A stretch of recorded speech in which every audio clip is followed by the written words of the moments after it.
반갑습니다. 본 수업에 앞서 영역별로 어떻게 공부해야 될지 먼저 확인을 해볼게요. 자, 수능에서 영어 영역은 시간 싸움이다. 알다시피 수능에서 영어 의시 시간이 70분을 주죠. 이때 수능 당일날에 듣기 스크립트가 조금 더 길어져요. 그래서 한 23분에서 25분 정도까지 나오는데 그럼 70분에서 23분 빼면 나머지 45분 정도의 시간으로 어법과 독해 28문제죠. 듣기 빼고, 그리고 OMR 카드까지 작성을 해야 되지. 그러면 한 문제당 평균 1분 30초의 매우 짧은 풀이 시간이 남게 돼요. 그래서 뭐 빈칸성이나 이런 유형은 한 문제 푸는데 1분 30초 가지고는 좀 시간이 많이 모자라죠. 그래서 수험생들이 듣기 안내방송 나올 때와 듣기 문항 사이 시간에 쉬운 독해 유형의 문제를 좀 풀죠. 그래서 시간을 좀 효율적으로 전략적으로 쓰는데 듣기를 하면서도 심지어 독해 문제를 풀기도 해요. 근데 듣기에서 만약에 오답이 나오게 되면 이 방법을 쓰면 안 되죠. 왜냐면 듣기도 2점이고 독해도 2점인데 듣기는 시간 내에서 자기가 집중을 하면 좀 맞출 확률이 더 높으니까. 자, 그리고 듣기를 뭐 안 하는 학원들도 있는데 그 듣기를 다 맞아서 안 한다. 그것보다는 듣기 실력을 많이 향상시켜 놓고 독해 그 점수를 좀 밀어줄 수 있도록 그런 방법을 써야 되는 거죠. 그래서 듣기 실력을 미리 향상시켜 놔야 되는데 자주 규칙적으로 노출되어야 하는 건 당연한데 모르는 단어나 발음은 다시 듣는다고 해서 들리는 건 아니거든요. 그래서 듣기하고 항상 대본 확인 학습을 통해서 단어와 발음을 학습을 해야 되겠죠. 가장 효율적인 듣기 학습이 이제 받아쓰기죠. 받아쓰기인데 만약에 한 교실에서 스피커로 다 같이 듣기를 하잖아? 그러면 뭐 담당쌤이 몇 번부터 몇 번까지 받아쓰기 해라 라고 하든지 아니면 전체 문항을 모두 받아쓰기를 하면 좀 시간 낭비일 수 있죠. 그래서 오답만큼은 대본 확인 후 받아쓰기를 하도록 개별 듣기를 하는 환경을 만들어주는 게 좋겠죠. 그 다음에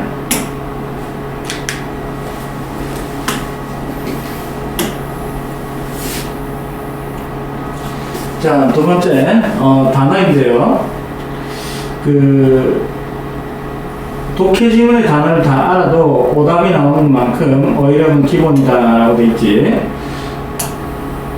그 학생들이 모의고사 시험 치고 해설지를 들고 와서 쌤 이게 무슨 말이에요? 라고 하는 경우도 있어요. 빈칸 완성은 장문을 제외하고 네 문제가 나오는데 한국에 있는 영어권 국가의 유학생들에게 수능 시험을 치잖아?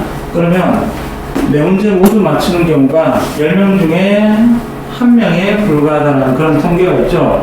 그럼 외국 사람들이 영어에 대한 유창성이 없어서 틀리는 게 아니죠. 한국 사람들도 국어를 다 잘하는 건 아니잖아. 그래서 영어로 된 언어 영역 시험과 갖게 되죠. 어느 정도 이상의 수능 지문이 되면. 그래서 생각을 하면서 풀 수가 있으려면 어휘력은 당연히 기본인데 보통 단어 배울 때 단어장을 들고 다니면서 뭐 그 단어의 1대1의 뜻 있지 그것만 기억을 해가지고 테스트 통과하는 학원에서 단어 시험 통과하는 그 정도로 공부를 하는데 그건 이제 드리는 시간에 비해서 그 나중에 점수가 올라가는 거하고는 조금 갭이 있어요. 그러니까 영어를 잘한다는 것과 수능 영어 시험에서 이제 정답을 잘 맞출 수 있는 거하고는 약간 갭이 있다는 거죠. 올바른 어휘 학습법은 독해 지문에 나온 단어를 익히는 거죠. 우리도 어릴 때 동화책 보면서 읽다가 엄마 이거 무슨 뜻이야 그런 식으로 지문 안에서의 맥락을 익혔다는 건데 예전에는 단어가 어려웠다면 단어 자체가 어려웠던 경우가 많은데 지금은 그 지문 안에서 그 단어가 어떤 의미로 쓰이고 있는지에 대한 파악이 중요해요. 하나의 단어에 하나의 의의만 있는 경우가 사실 거의 드물거든요. 그래서 본인이 학습하는 지문 내에서 독해 지문이나 뭐 학원에서 나가는 과제 안에 나오는 단어를 가지고 단어 시험을 치는 것이 맞다는 거죠. 만약에 단어장으로 자기가 단어를 배울 것 같으면 거기에 나와 있는 예문이 있죠. 예문과 같이 공부를 좀 해줄 수 있도록 하세요. 그 다음에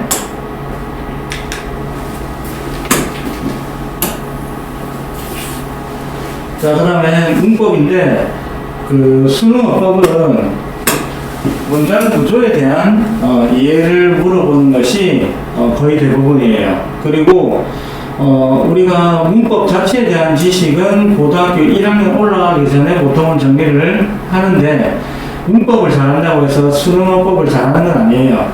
어떠한 패턴대로 내는 것이 있는데, 그것을 반복 연습을 해서 문제를 풀 때, 출제자가 의도하는 것이 이거구나 알고 들어가서 맞추는 거죠.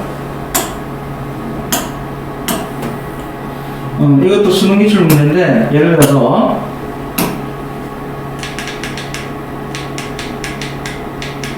정답이 지금 4번이거든요. 문장 구조 파악하면 이 부분이 지금 주어져. 여기서부터 여기까지가 관계대명사 자리고, 그리고 여기서부터 주격 관계대명사절로서 꾸며지고 있지. 그럼 이 주어에 대한 동사절이죠. 그래서 동사 형태대로 만들어주는 건데, 그래서 주어 동사의 문장 구조 파악을 해가지고 동사냐 아니냐, 그리고 접속사 관계사, 그 부분이 거의 한 출제율의 한 90% 이상 차지한다고 보면 돼요. 그리고 수능형 어법은 사실은 정시 준비하는 학생들한테는 크게 매력이 없죠. 한 문제밖에 안 나오니까. 그래서 문법을 이제 공부를 하는 이유는 이제 학교 내신에서 변별력 있게 낼 때는 한 35% 정도 내니까, 내신 위주로 조금 내신할 때 문법 공부를 좀 많이 하는 거고요. 내신 때문에. 자, 그 다음에 자, 독해는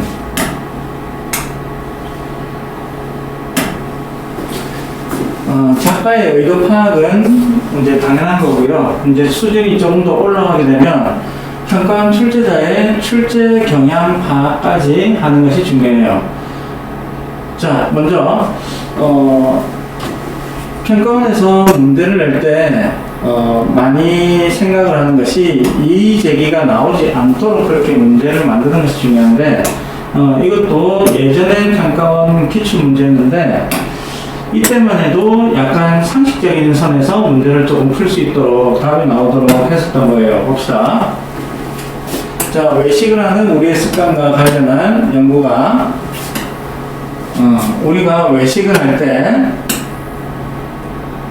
거의 절반에 달할 만큼 우리가 소비하는 칼로리의 수를 과소평가하는 경향이 있다는 거죠. 편안하고 촛불이 켜져 있는 식당에서 밥을 먹을 때 비록 배가 부를지라도 더 오래 음식을 즐기는 경향이 있고요. 친구들하고 식사하는 것이 더 많은 칼로리 소비하는 데 기여를 하죠. 연구자들이 두세 명의 친구들과 식사하는 여성들이 평균 700칼로리를 먹었다는 것을 알았죠. 혼밥하는 애들의 2배 정도. 자, 우리의 심리가 칼로리 소비에 있어서 또 다른 요소인데,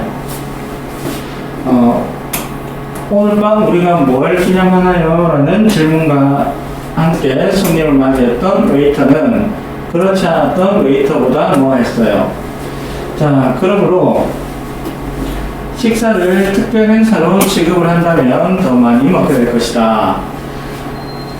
그래서 뭐 식당에 친구들하고 갔는데 웨이터가 뭐 좋은 일 있어요? 했을 때 너 지난주 생일했잖아, 파티다. 그러면 이것 주세요 저것 주세요 하겠지.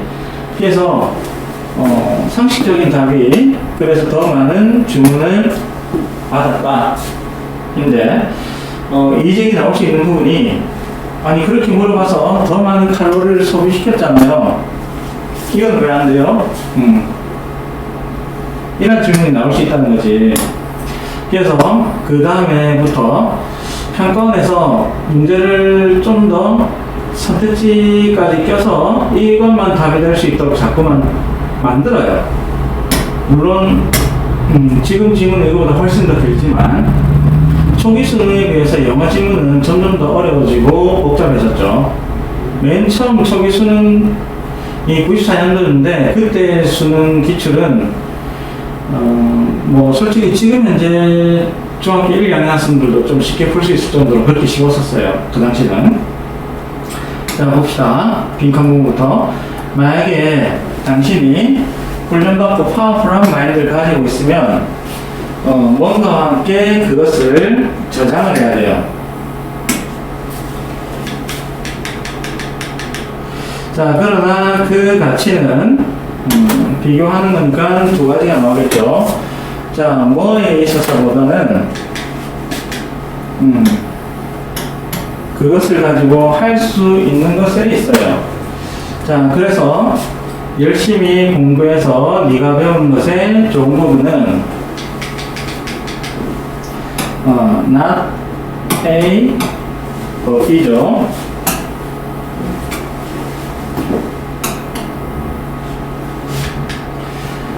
영구적으로 보유하고 있는 것이 아니라 최종적인 가치인 것 같지도 않고요.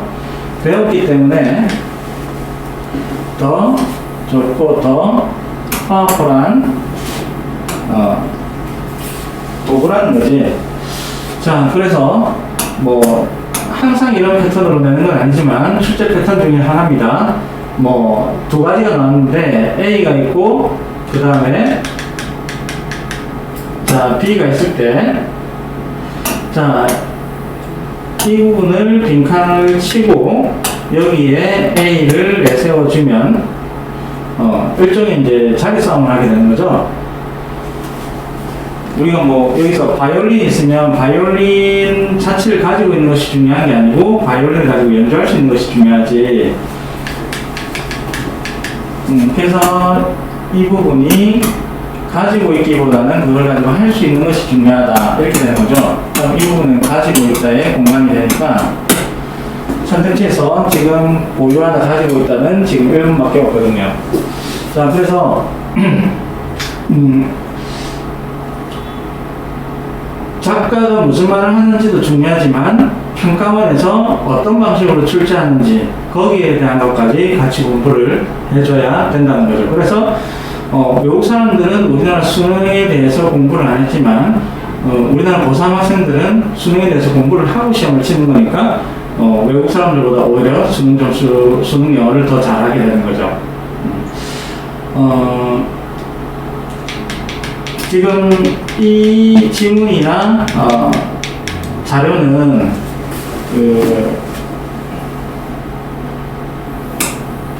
네이버에서 blogmaker.com